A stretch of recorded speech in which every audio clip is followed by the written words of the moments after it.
نصلي ونسلم على رسوله الكريم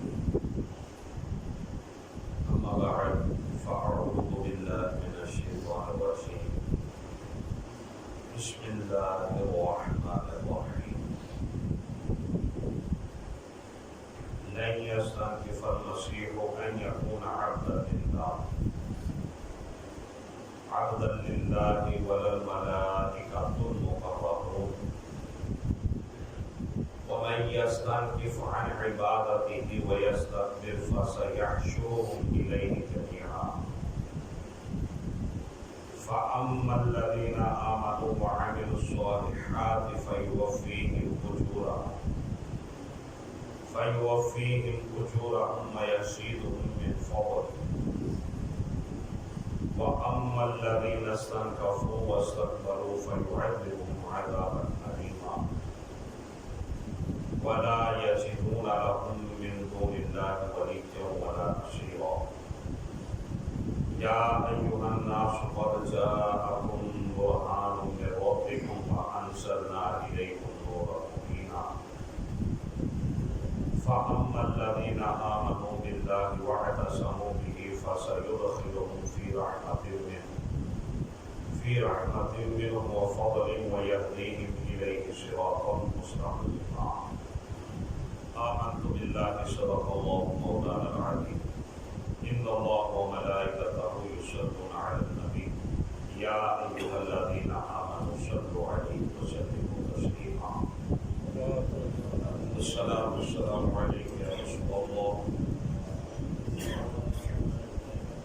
وعلى آلك وصحابك يا سيدي الله اللهم صل على سيدنا مولانا محمد النبي الرحمة وعلى أزواجه أمهات المؤمنين وعلى آله وآبائه وأجداده وأولاده أجمعين برحمتك يا أرحم الراحمين. أحباب سبق بحمد الله تعالى آج ہم درس قرآن میں چھٹا پارہ سورۃ النساء کی آیت نمبر 172 کا 175 کا مطالعہ کریں گے. یہ اس سورہ مبارکہ کا آخری رکوع ہے اور اس کی ابتدا کے اندر بھی خالق کائنات حضرت جناب مسیح عیسیٰ علیہ السلام کا ذکر فرما رہا ہے اور عیسائیوں کو تنبیہ فرما رہا ہے کہ تم اپنے عقیدے اور نظریے کو درست کرو اور وہ عقیدہ رکھو جو صحیح عقیدہ. رب العالمین ارشاد فرماتا ہے لن یستنکف المسیح ان یکون عبدا للہ.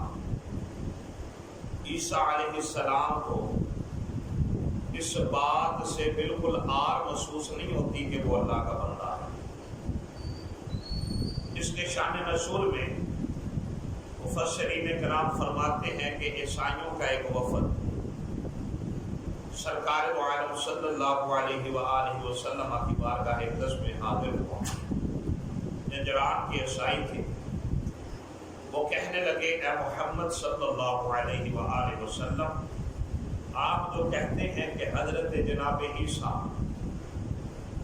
اللہ کے بندے ہیں یہ آپ ان پر عیب لگاتے ہیں. تو میرے آقا نے فرمایا کہ عیسیٰ کو اللہ کا بندہ کہنا یہ عیب کی بات نہیں, یہ ان کے لیے فخر کی بات ہے, یہ عیب کی بات نہیں ہے.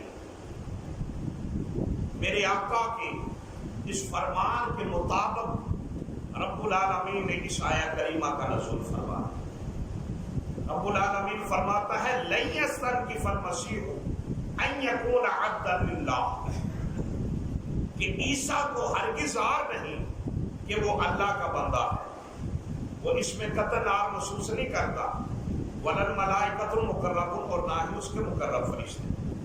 اس کا بندہ ہونا بڑے اعزاز کی بات ہے, بڑے شرف کی بات ہے. بلکہ تفسیر قرطبی کے اندر علامہ قرطبی فرماتے ہیں کہ معراج کی رات جب سرکار دو عالم صلی اللہ علیہ وآلہ وسلم رب العالمین کی بارگاہ اقدس میں حاضر ہوئے تو خالق کائنات نے پوچھا بما اشرفک یا محمد صلی اللہ علیہ وآلہ وسلم، رب العالمین نے ارشاد فرمایا محبوب آج میں تجھے کس اعزاز سے مشرف فرماؤں، کون سا اعزاز بخشوں؟ تو میرے آقا نے عرض کیا بنسبتی الیک بالعبودیہ، یا رب العالمین مجھے اپنا بندہ ہونے کا شرف عطا فرما، مجھے اپنا بندہ ہونے کا شرف عطا فرما۔ شاید یہی وجہ ہے کہ جب قرآن حکیم کے اندر رب العالمین نے معراج کا تذکرہ فرمایا تو خالق کائنات نے ارشاد فرمایا سبحان اللہ اسری بعبدہ، کہ اپنے خاص بندے کو پاک ذات نے سیر کرائی۔ یہ نہیں فرمایا اپنے حبیب کو یا اپنے محبوب کو سیر کرائی۔ یہ بات سوچنے کی ہے کہ جو اپنے محبوب کا نام نہیں لیتا، جو پکارتا ہے تو والضحیٰ کہہ کے، واللیل اذا سجا کہہ کے، طٰہٰ کہہ کے، یاسین کہہ کے اپنے محبوب کو پکارے، وہ اتنا بڑا اعزاز جب اپنے محبوب کو عطا فرمائے تو کہے کہ اپنے بندے کو بلا رہا ہوں۔ یہ بات سمجھ میں نہیں آتی، لیکن جب اس روایت کو پڑھا تو سمجھ میں آ گیا کہ میرے کملی والے مصطفیٰ صلی اللہ علیہ وسلم آپ نے خود اس بات کو پسند فرمایا کہ مجھے اللہ کا بندہ کہا جائے، اس کا بندہ ہونے کا اعزاز بخشا جائے۔ تو جب میرا نبی کائنات کا تاجدار ہو کے، امام الانبیاء ہو کے، خدا کا محبوب ہو کے اس کا بندہ ہونے کا اعزاز مانگ رہا ہے تو پھر عیسیٰ کتنے خوش ہوتے ہیں، عیسیٰ کتنے راضی ہوں گے اس نسبت سے کہ وہ خدا کے بندے ہیں۔ اس لیے رب العالمین نے فرمایا کہ سن لو لن یستنکف المسیح ان یکون عبدا للہ، کہ عیسیٰ کو آر نہیں کہ وہ اللہ کا بندہ ہے، بل الملائکۃ المقربون، نہ اس کے مقرب فرشتے کو، ومن یستنکف عن عبادتی، اور جس نے اس کی عبادت سے نفرت کی، اس کی عبادت سے آر کی، خدا کی بارگاہ میں سجدہ کرنے سے اس نے تکبر کیا، ویستکبر، وہ تکبر کرتا رہا، فَسَيَحْشُرُهُمْ إِلَيْهِ جَمِيعًا، تو اللہ ان قریب اس کو اپنے سامنے جمع کرے۔ وہ تمام افراد رب العالمین کی بارگاہ میں حاضر ہوں گے، اس کے سامنے جمع ہوں گے۔ فَأَمَّا الَّذِينَ آمَنُوا وَعَمِلُوا الصَّالِحَاتِ، مگر وہ جو ایمان لائے اور اعمال صالحہ کیے، نیک اعمال کیے، فَيُوَفِّيهِمْ أُجُورَهُمْ، اللہ ان کو ان کے اعمال کا بھرپور اجر عطا فرمائے گا، وَيَزِيدُهُم مِّن فَضْلِهِ، اور اپنے فضل سے ان کے اجر کو بڑھا دے گا، ان کے اجر میں اضافہ فرما دے گا۔ یعنی ایک تو ان کے کیے کا اجر، اور اس کے بعد جب کوئی مالک مزدور کی مزدوری سے خوش ہوتا ہے تو اجرت کے علاوہ اسے بونس دیتا ہے۔ اللہ فرماتا ہے تو میری بارگاہ میں نیک اعمال لے کے آ، اچھی نیت لے کے آ اور ایمان کے ساتھ آ، تو تیرے اجر کا، تیرے عملوں کا تجھے بھرپور صلہ دیا جائے گا، تمہیں اجر عطا فرمایا جائے گا، اور تیری ذات پہ راضی ہو کے تجھے بونس بھی دیا جائے گا، اپنے فضل سے رب العالمین نواز دے گا۔ وَأَمَّا الَّذِينَ اسْتَكْبَرُوا، اور جو اللہ کی بارگاہ میں جھکنے سے نفرت کرتا رہا، جس نے عبادت نہ کی، اس کی بندگی نہ کی، وَاسْتَكْبَرُوا، اور تکبر کیا، فَيُعَذِّبُهُمْ عَذَابًا أَلِيمًا، تو اللہ انہیں سزا عطا فرمائے گا، انہیں عذاب میں مبتلا کرے گا۔ وَلَا يَجِدُونَ لَهُم مِّن دُونِ اللَّهِ وَلِيًّا وَلَا نَصِيرًا، اور اللہ کے سوا نہ ہی اس کا کوئی حمایتی ہوگا نہ مددگار ہوگا۔ اب یہاں پر بھی بات اس کی آ رہی ہے، ایک وہ جو ایمان نہ لائے اور اللہ کی بارگاہ میں جھکنے سے تکبر کرے، جو تکبر کی وجہ سے اللہ کی بارگاہ میں نہ جھکے، اس کا نہ کوئی ولی ہے نہ کوئی مددگار ہے۔ یا ایھا الناس قد جاءکم برہان من ربکم، اب یہاں پر بھی ساری انسانیت کو خطاب ہے۔ یا ایھا الناس، اے لوگو، قد جاءکم برہان من ربکم، تحقیق تمہارے پاس تمہارے رب کی طرف سے دلیل آ گئی، واضح دلیل آ گئی۔ وَأَنزَلْنَا إِلَيْكُمْ نُورًا مُبِينًا، اور ہم نے تمہاری طرف روشن نور اتارا۔ واضح دلیل سے مراد، برہان سے مراد کملی والے مصطفیٰ ہیں، اور روشن نور سے مراد قرآن حکیم ہے۔ یعنی رب العالمین نے ارشاد فرمایا کہ میں نے تم کو اب وہ محبوب عطا فرمایا ہے جس کو اپنا آپ منوانے کے لیے کسی دلیل کی ضرورت نہیں ہے، کسی دلیل کی ضرورت نہیں ہے، یہ خود دلیل بن کے آیا ہے۔ اس محبوب کو کسی معجزے کی ضرورت نہیں، یہ خود سراپا معجزہ بن کے آیا ہے، یہ خود سراپا معجزہ بن کے آیا ہے۔ اب یہی وجہ ہے کہ میرے کملی والے مصطفیٰ صلی اللہ علیہ وسلم آپ سے پہلے جتنے بھی انبیاء آئے انہوں نے اعلان کیا کہ ہم اللہ کے نبی ہیں۔ لوگوں نے کہا دلیل کیا ہے، انہوں نے معجزات دکھائے، معجزہ دیکھنے کے بعد کچھ نے مانا اور بہت سے نے نہیں مانا۔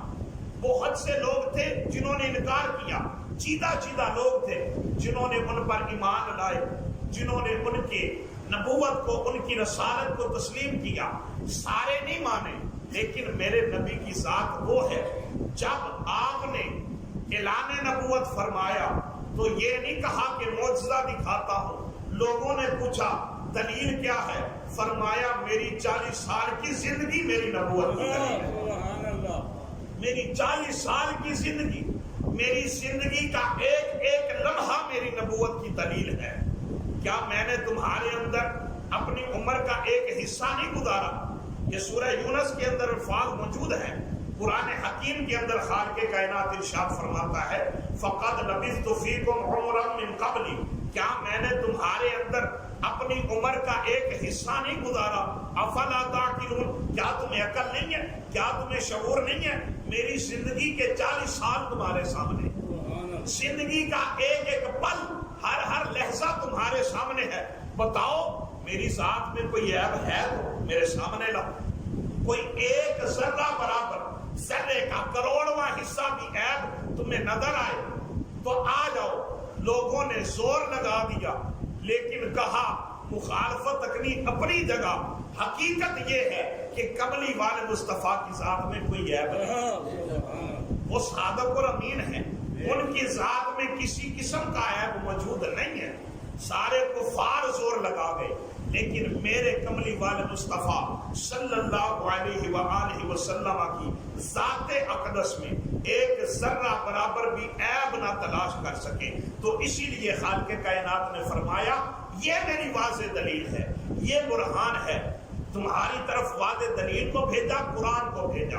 فَأَمَّا الَّذِينَ آمَنُوا بِاللَّهِ، تو جو اللہ پر ایمان لائے، وَاعْتَصَمُوا بِهِ، اور اس کی رسی کو مضبوطی سے تھامے۔ میں نے یہ چند دروس پہلے یہ عرض کیا تھا اللہ کی رسی کیا ہے، آپ کو یاد ہوگا، مزید بھی انشاءاللہ ذکر ہوتا رہے گا۔ وَاعْتَصَمُوا بِهِ، اس کی رسی کو مضبوطی سے پکڑے۔ فَسَيُدْخِلُهُمْ فِي رَحْمَةٍ مِّنْهُ، ان قریب اللہ اسے اپنی رحمت اور اپنے فضل میں داخل کرے گا، اسے جنت میں اعلیٰ مقام عطا فرمائے گا۔ وَيَهْدِيهِمْ إِلَيْهِ صِرَاطًا مُسْتَقِيمًا، اور اپنی طرف سے اسے سیدھی راہ دکھائے گا۔ مولا کریم سمجھ